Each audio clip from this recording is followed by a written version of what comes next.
and thank you for coming. And I hope by the time you leave tonight, you will have learned something about James Clinch Smith. James Clinch Smith's marriage to a young lady by the name of Bertha Barnes. That is Bertha's silhouette. That was made probably when she was in her early 20s, and it was an art form that kids learned all the time in the past. And there we found this in Bertha Smith's scrapbook. We were fortunate a couple of years ago that we were offered the right to purchase that scrapbook. And I believe Charles Embry Rockwell gave us the money, and we went out and bought the book. And so we now have this scrapbook from Bertha, and from that we've been able to reconstruct the life of Bertha and James Clinch Smith. So that's what I'm about to tell you about. They had a few guests at their wedding, 2,500. The major important citizens of Chicago showed up. I don't know what you do for a reception after that. In those days, I don't think they were doing the Long Island receptions that we do today. I'm sure they had the immediate family in the home. They wished the couple well, and off they went. The couple spent part of their honeymoon in New York, then at the homestead here in Smithtown, and then went on to Europe, to Newport, and to Europe. When they returned from Europe, wait, I should back up a minute. You read that they had a lot of money. You read that James Clinch Smith came into a fortune in 1890, really. It probably was a few years before the money was actually in his hands to spend, but he marries Bertha in 1895. And he brings one heck of a ball of cash into the wedding, and so does she. So money was never an object for these two. Now you understand how they go to Newport and then to Europe. When they returned from Europe, they settled into married life at the homestead. James was happy back in familiar surroundings with his sisters all around him.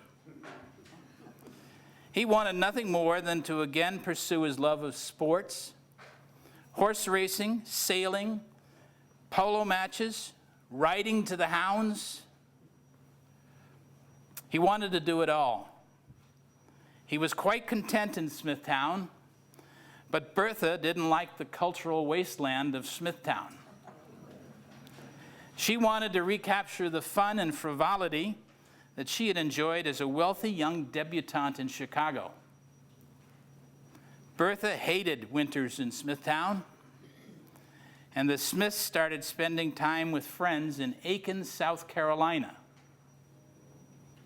In 1898, they built a home in Aiken. They could afford it. It was a home, I've seen pictures of it. It looks much like the homestead that you just saw a few minutes ago. They stayed there for the fall and the winter. I guess a little milder winters in South Carolina.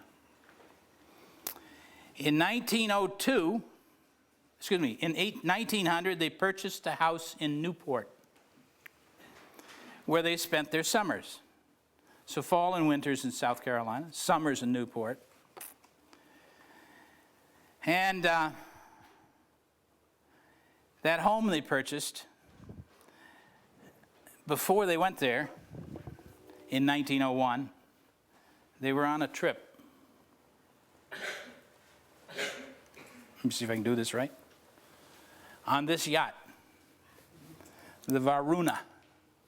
It was owned by a man named Higgins, which is interesting. I see heads going up as soon as I said that, because we had a Mr. Higgins, Tracy Higgins, who lived right up on Edgewood Avenue, had a big estate up there. I don't know whether this was his father or related to him. I suspect it was.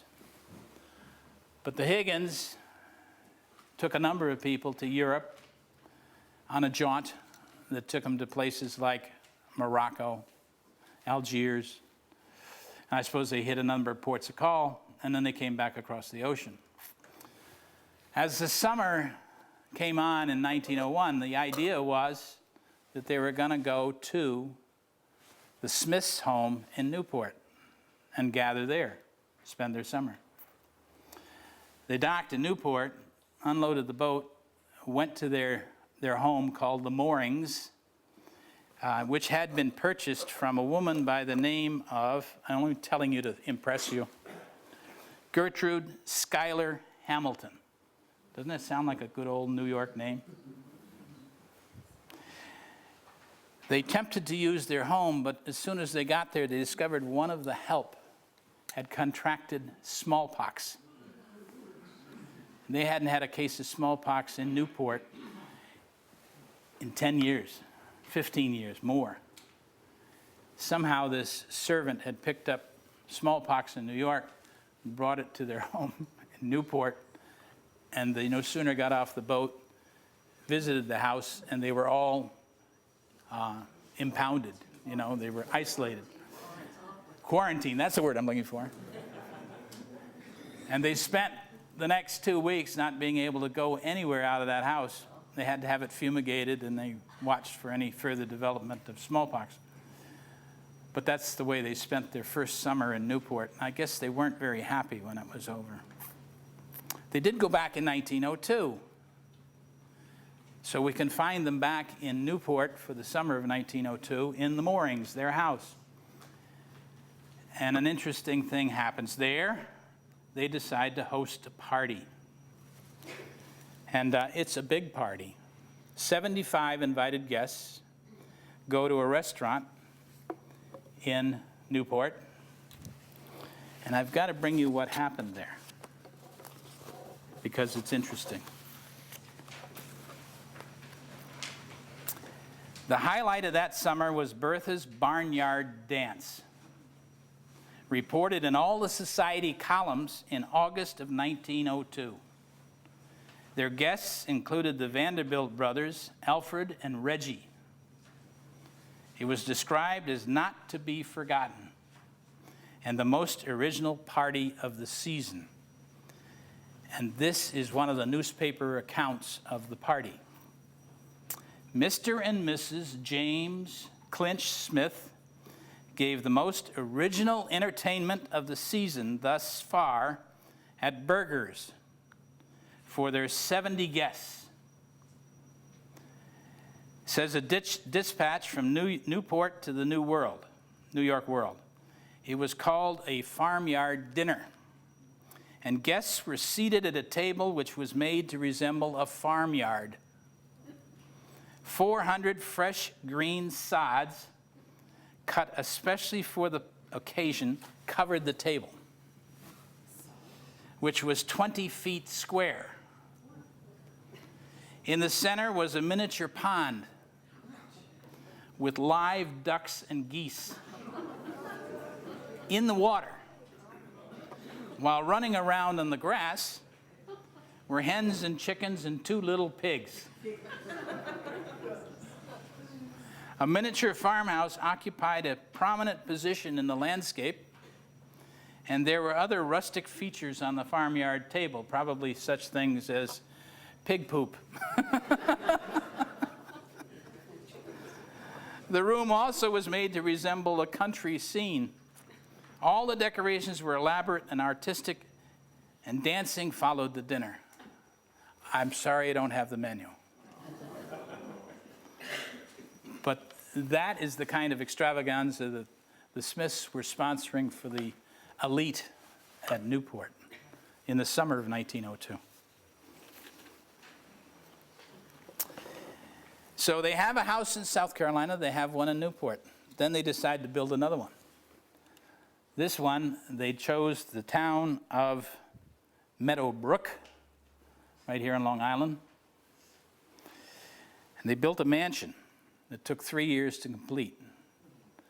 It's right in the Garden City area, or was. The mansion had 31 rooms, 14 bedrooms, and lest the guests have to wait in line for a bathroom, they had 7 bathrooms. all done in white and gold, said to be exquisite.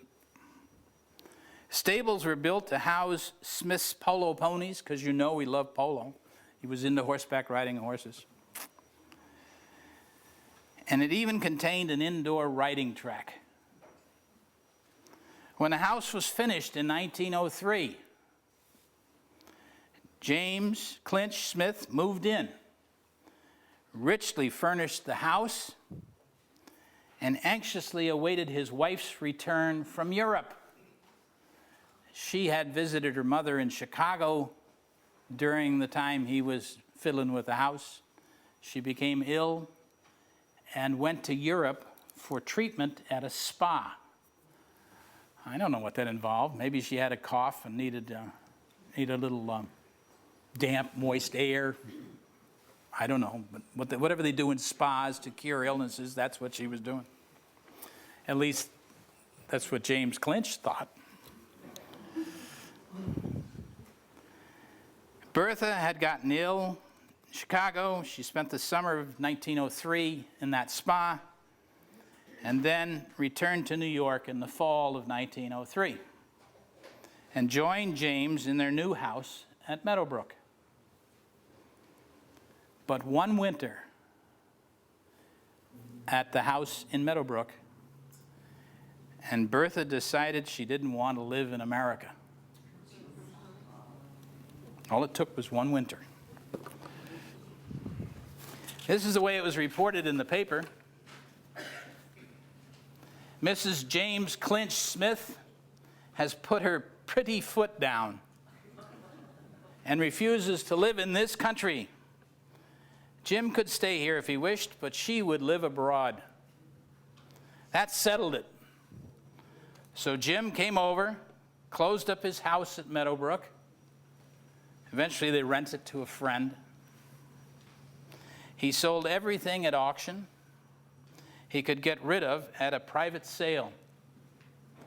It was pathetic to hear the description of his sacrifices. It was all for the love of a woman. Carriages that had cost $2,500 brought $250. His coach went for $650. When they say coach, they mean a big riding, you would think of it as a stagecoach almost, you know. And bundles of liveries, boots, etc. were got for a few dollars. Mr. Smith, however, says there is more to be done in Europe than here, and he quite agrees with his wife in preferring life on the continent. I think you got to read that with a little grain of salt. Because here's a guy who grew up in Smithtown right here in this house behind us, and he was out there stabbing pigs and bleeding them and, you know, getting his own meat. And suddenly all these riches fell into his hands. He marries a beautiful girl. Incidentally, you didn't miss the spot that said that when he married her, he was 39 and she was 24. There was 15 years between them. It's not a problem. I don't know. When you're young, I guess it's not a problem. It's when you get to be a little older.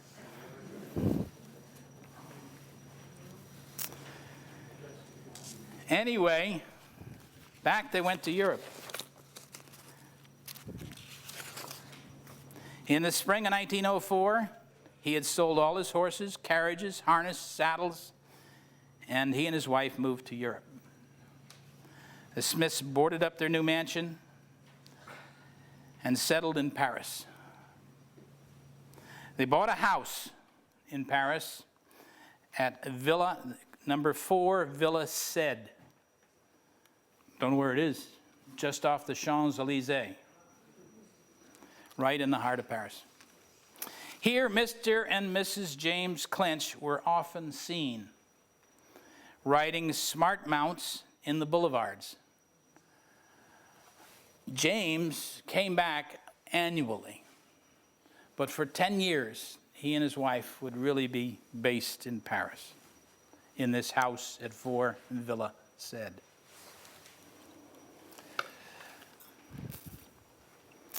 James continued to pursue his interest in horses and riding, while Bertha renewed her interest in music and composing. It was at this time that Bertha organized a music club of American girls in Paris and began gathering musicians to form an orchestra of women. We're talking about 1904. I think Bertha was a little ahead of her time, really. She composed music and directed the orchestra, which created quite a stir in Paris. In fact, she composed waltzes, and the waltzes she made caught on in France.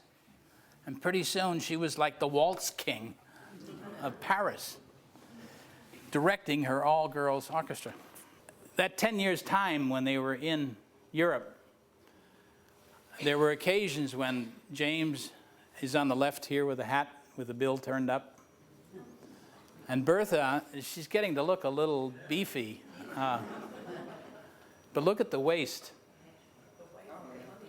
She's got that cinched in pretty tight, either that or she is wasp-waisted, as they say. And those are her parents sitting in front of her, Mr. and Mrs. Barnes from Chicago. They were taking a holiday in Europe. Karlstad in 1906. But that's, and one of the other things they did, of course, whenever they wanted to be somewhere.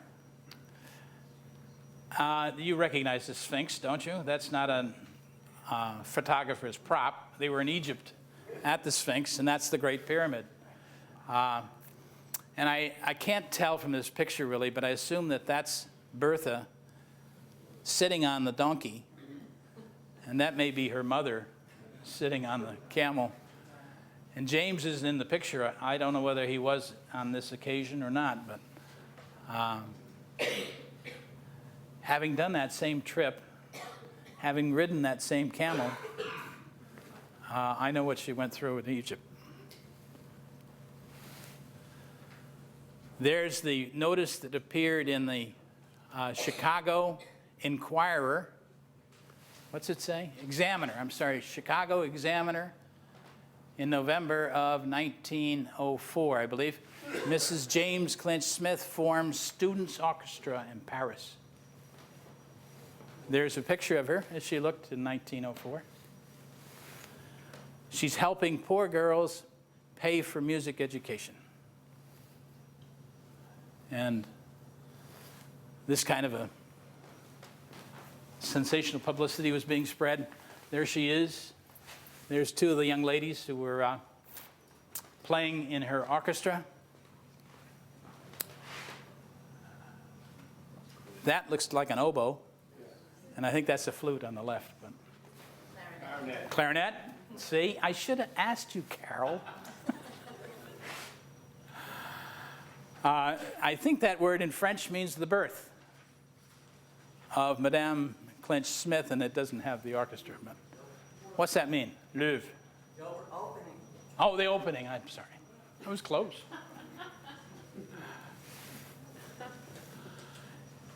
She actually had a concert with her all-girls orchestra.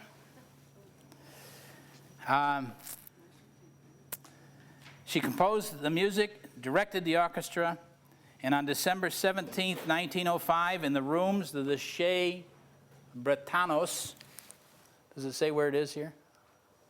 In the Washington Palace on Magellan Street, number 14, the Orchestra of Dames performed an evening concert for the benefit of the Home for French Artists. The concert was well received and reported around the world, and Bertha's music madness, which James Clinch heartily disliked, began to create tension in their marriage because she wanted to compose and direct and play music and get her women's orchestra to play. And he wanted nothing of it. He wanted to ride his horses and wanted her to ride his horses with him.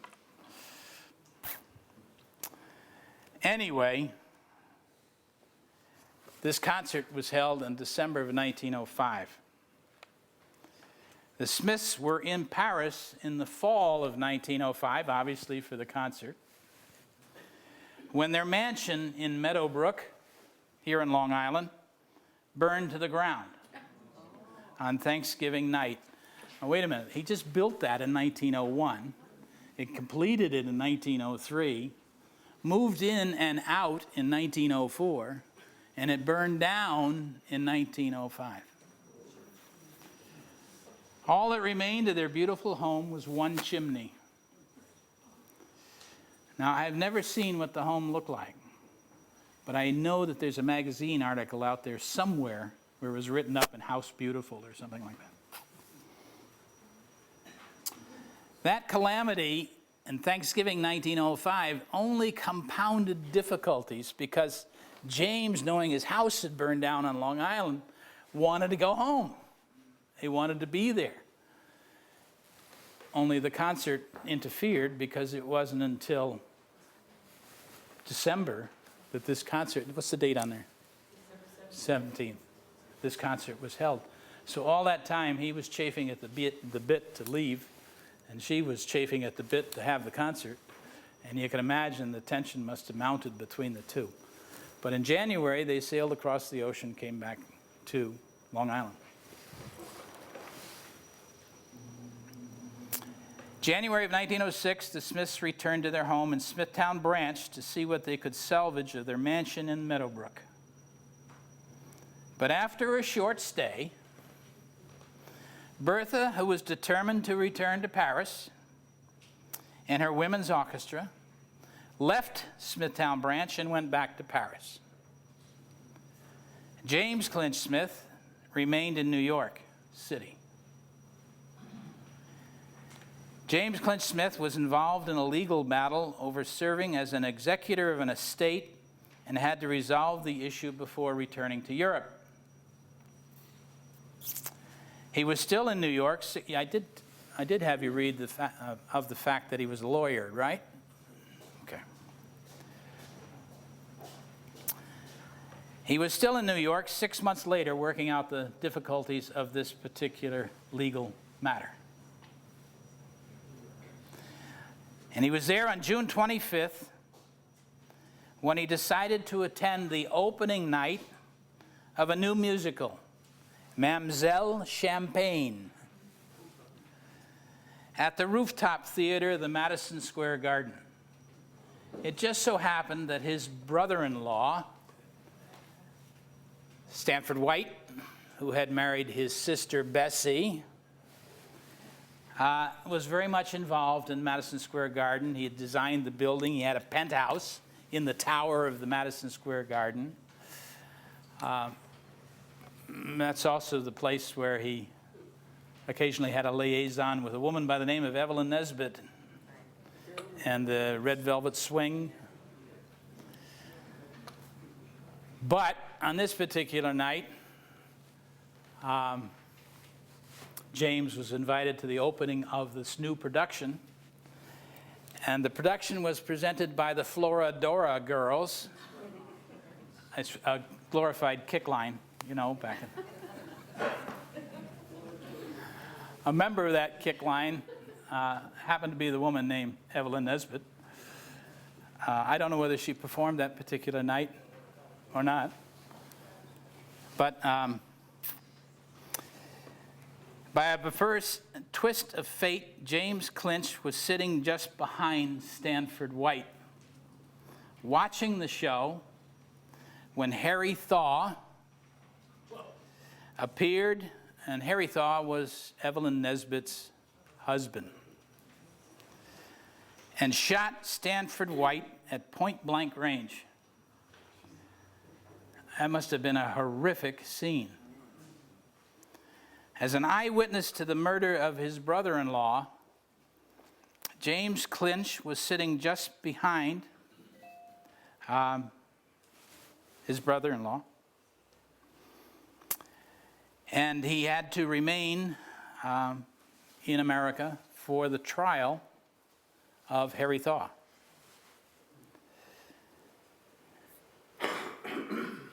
There were two trials. The first one began, and of course he appeared and testified. And then after the trial ended in a hung jury, they couldn't find him guilty of murder. How does that happen? I mean, the people were sitting everywhere, saw him do it, shot at point blank. They had a second trial. And although he hadn't testified much in the first trial, he had to appear at the second one and tell everything he knew and had experienced that evening. The defense was trying to prove that he was insane, Harry Thaw. The prosecution wanted to prove that he was cool as a cucumber and sane as could be. And as far as James Clinch Smith was concerned, he had spoken to the man before the incident, and he was convinced that the guy had plotted the murder, had fully intended to shoot him, and was sane as could be.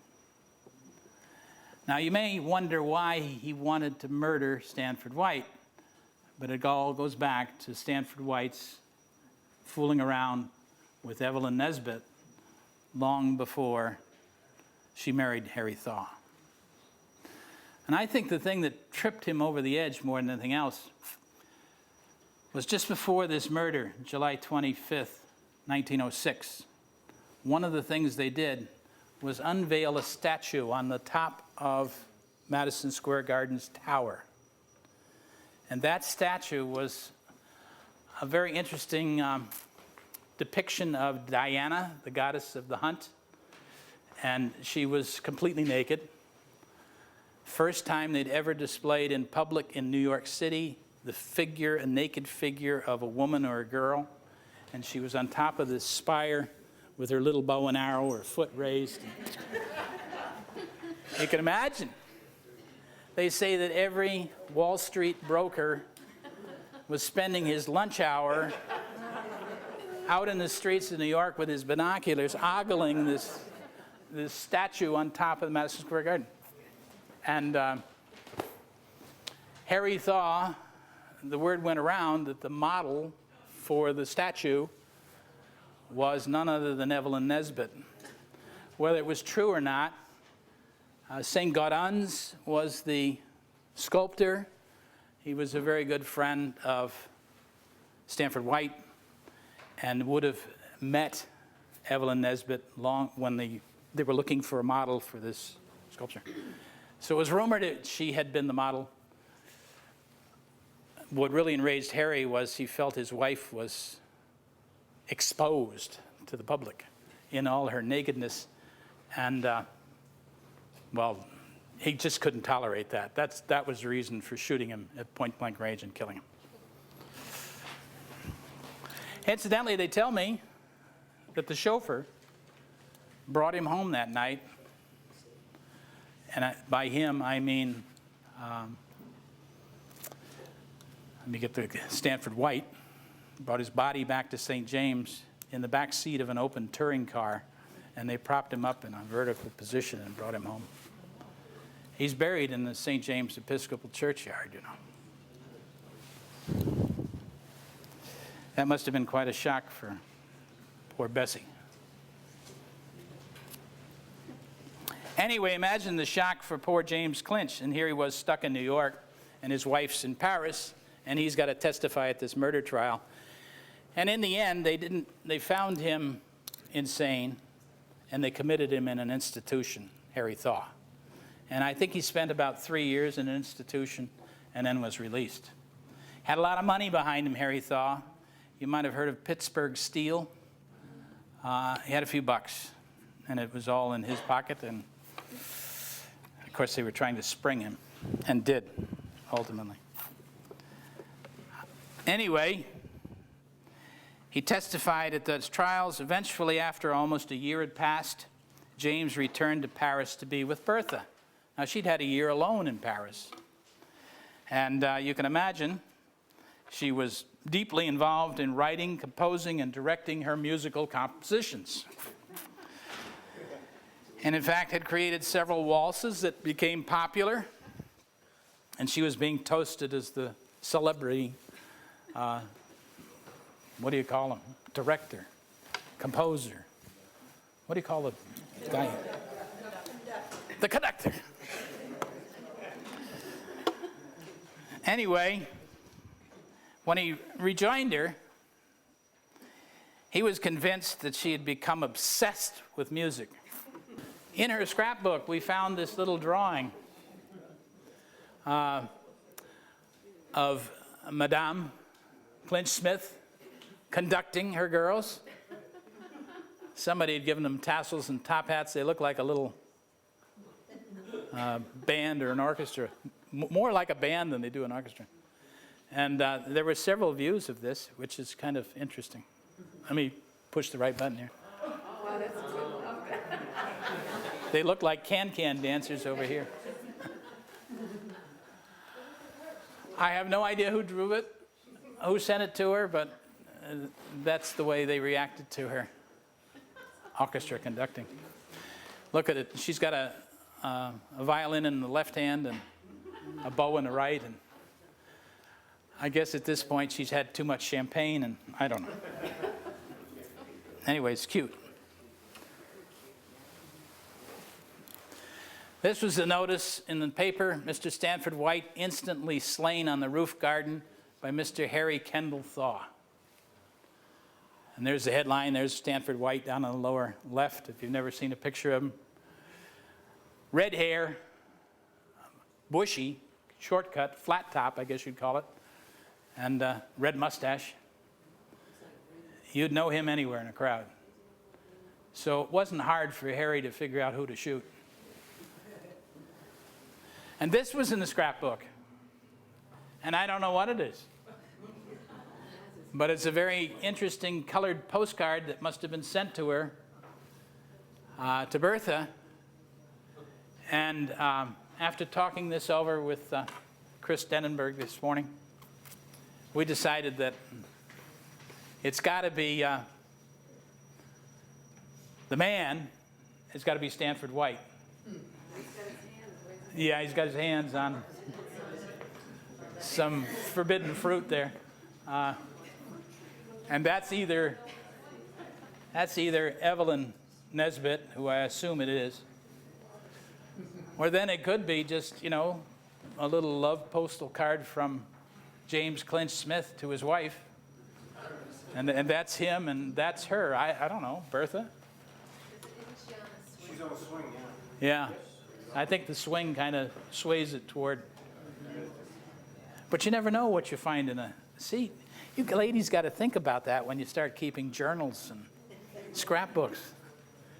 Years later, you never know what's going to pop up.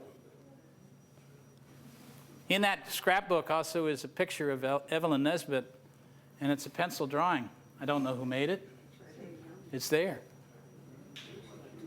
It's kind of an interesting little caricature. And here, oops, went the wrong way, sorry.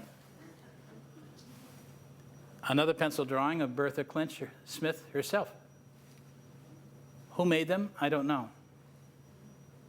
But this is 1906, and she's looking a little more mature, perhaps. And she's getting older. Oh, I went back the wrong way.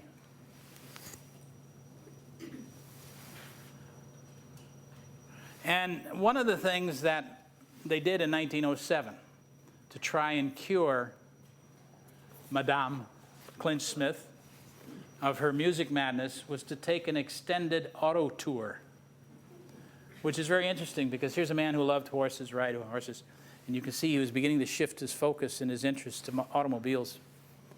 And rich Chicago woman will tour in auto to cure her music madness. So he took her on a tour, and now you can imagine that we are 1907, the automobiles they were riding in, canvas top. They threw in everything they would need, tents, because they were doing some camping, and they toured Eastern Europe. So you can imagine they were going across the border into places like what? Ukraine, maybe? Moscow, and then back through Europe. Must have been an interesting occasion. And James Clinch Smith hoped he was going to divert his wife's attention away from music and the orchestra. They got back into Paris 1 month later, and she was right back into the thick of things and didn't do a thing. So, here's what happens. James tried everything he could to get Bertha to give up her music madness, but was unsuccessful.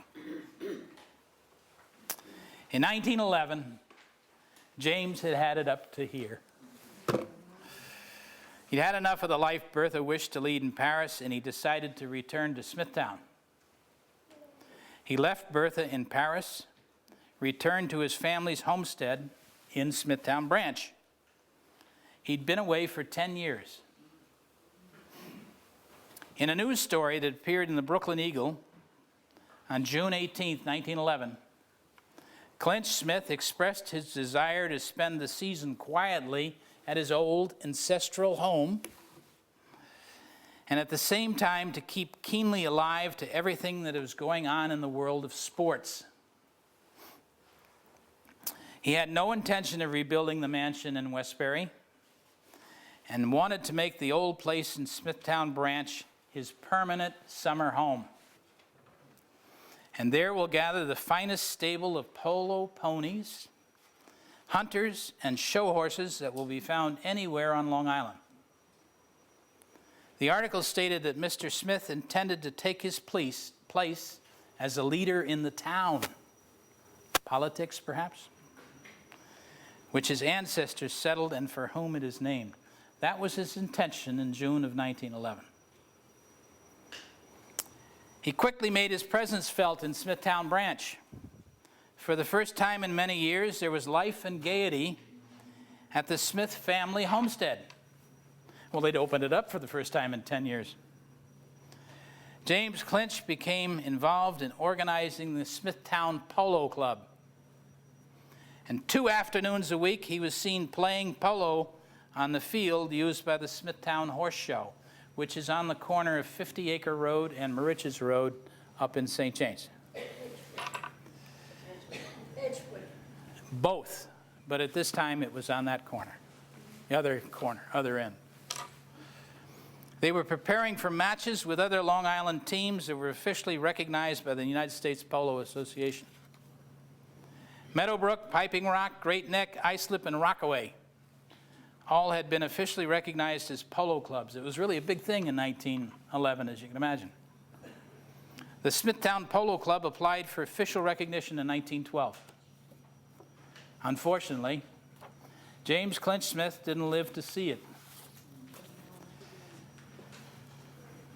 But it did happen.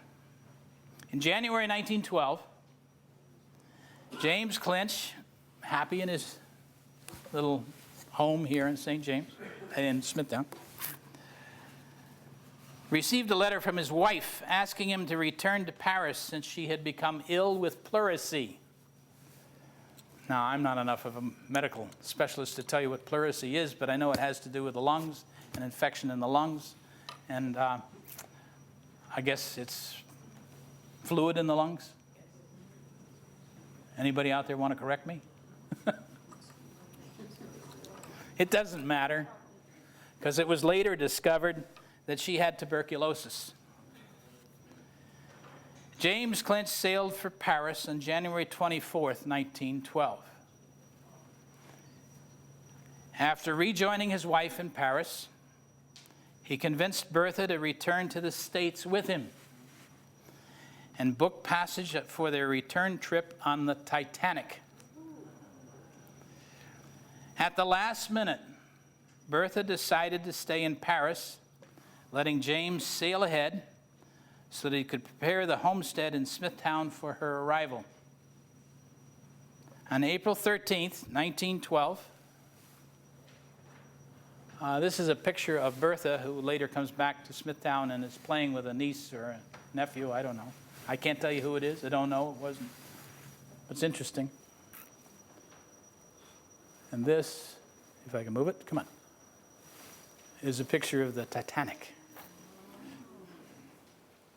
He boarded the Titanic in Liverpool, England, for the trip home. On April 15th, I think that may be wrong. He was in France, Cherbourg, France, when he boarded the Titanic.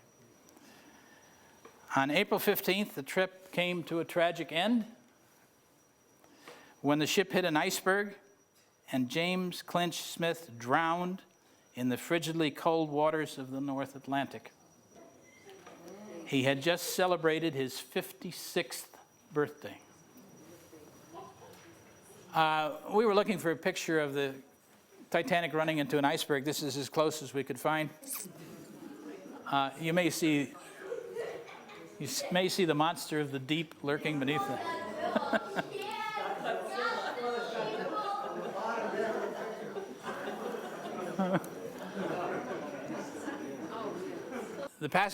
Some of the passengers were aware that they'd hit an iceberg because they saw this great mountain of ice that was right next to the ship after feeling the ship shudder and crash into it.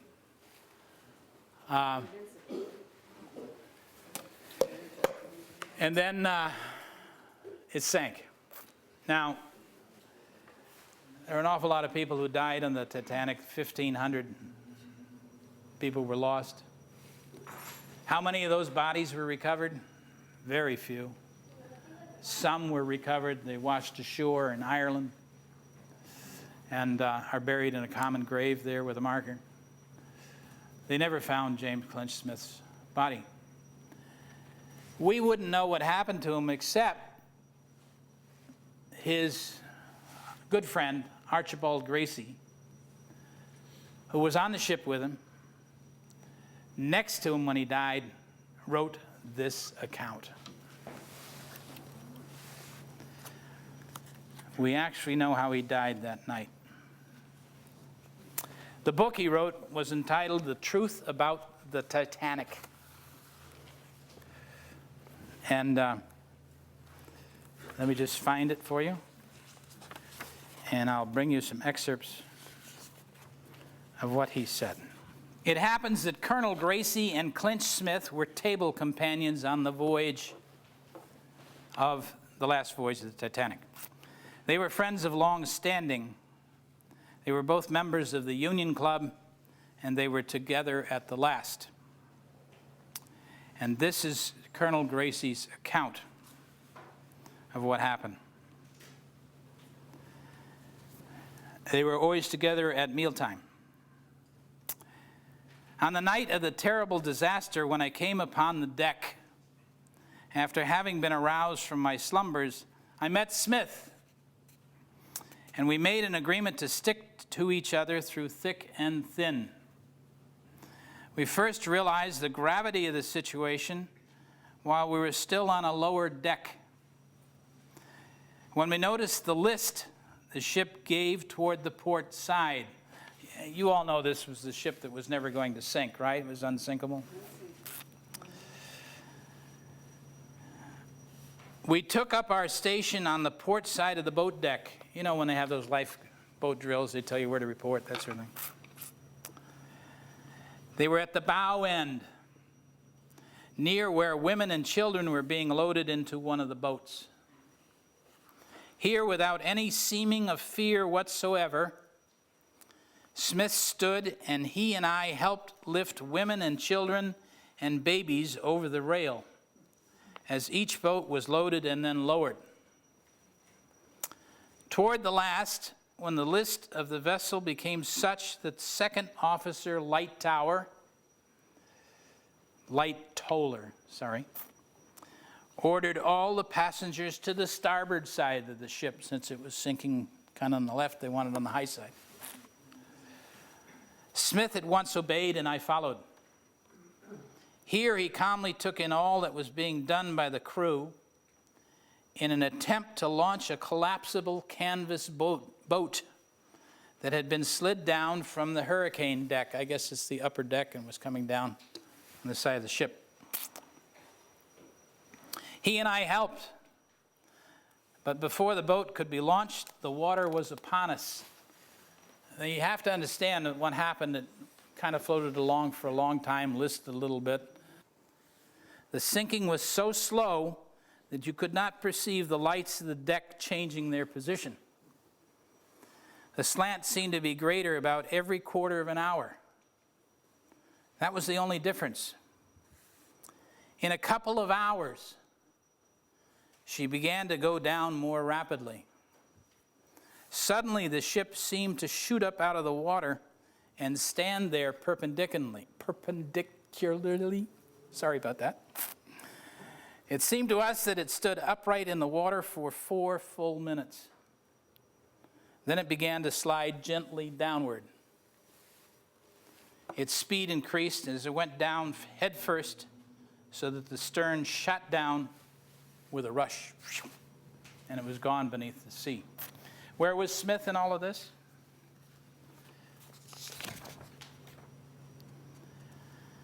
It came up over the bow end of the deck. It was at Smith's suggestion that we left this point to go up toward the stern. Still on the starboard side. That's a nautical term, right? For the right. We both thought that enough of the compartments would hold so that at least a part of the ship would be left above the water. We had no more than started for the stern when, to our amazement, a mass of humanity, men and women, appeared from the lower decks. They were up on the first-class deck, clearing off all the women, and being very noble about it, but there were still all these passengers below decks, and now they were rushing up to get up on their deck. We had both thought that all the women had been put in the boats. When the mass of people saw the water facing them, because they came up, and right ahead of them was the waves, the water line coming up toward them, they turned about, and then Smith and I, with several others, were confronted by an impassable barrier, which made no progress whatsoever toward the stern. Back of us was the onrushing water. It was as if we were in a cul-de-sac. Our only way of escape at the moment appeared to be to reach the hurricane deck above. Smith jumped, and I jumped to catch hold of something above. But the distance was too great. At this instant, the roll of water caught us for the first time. It was like a wave coming in upon the shore, and a sort of intuition led me, in this case, his buddy, Colonel Gracie, flexed his knees and jumped. So he went with the water, as he'd done many a time along breakers while sea bathing. The wave bore me up so that I was able to grasp the railing of the deck above. And I held on. Then I looked hastily to the right and to the left, but Smith was gone. I never saw him again. Undoubtedly, he was engulfed by the waters and went down with the vessel. Words fail to express the feelings of admiration which I have for his conduct. And the highest tribute I could pay him, I don't know why I get so excited by this, is this plain recital of what he did in the way of self-sacrifice, knowing no such word as fear in saving the lives of others. And that's what his friend Colonel Gracie said about James Clinch Smith. I think he died very nobly and conducted himself very well at the end. What do we know? We know that his body was never found. We know that they had a memorial service for him days later, in May 11th, 1912, in the St. James Episcopal Church. If you're a member of the church, you've probably seen the memorial plaque on the wall inside the church that mentions the fact that James Clinch Smith was, well, all it says is his name and Bertha's name and their birth dates and their death dates. But it does mention, I think, that James Clinch Smith was lost on the Titanic. He's buried in the churchyard. Well, he's not buried, but there's a stone there in the churchyard, St. James. You might be interested in knowing that Bertha came to the memorial service to settle her husband's estate. She became ill while staying here and had to be cured or cared for by a nurse. When she was able to travel, she returned to Paris to live with her parents. What did she get from the estate? She got the home in South Carolina. She got the moorings. She did not get the Smith family home here. I don't know why that didn't go to Bertha, but it went instead to Bessie White. Why, I don't know. Maybe it was stipulated somewhere in the will that if James died, then Bessie would have the house. It went to her, and ultimately she gave it to her grandson, Peter White, who lived here in this house until he sold it to the Smithtown Branch Preservation Association, which had it for a number of years, and then merged with the Smithtown Historical Society, and thus the Historical Society acquired this property and that home and all that history. Bertha returned to Paris, where she lived with her parents. It was rumored at one point that she was going to get married again, but her father denied the rumors, and then her illness worsened, and she went into a sanitarium in Leysin, Leysin, Switzerland, and she died there in August of 1913 at the age of 43. So he went down on the Titanic, and she went down in that sanitarium just a little over a year later. She is buried in Graceland Cemetery in Chicago. So they say that the real cause of her death was a broken heart.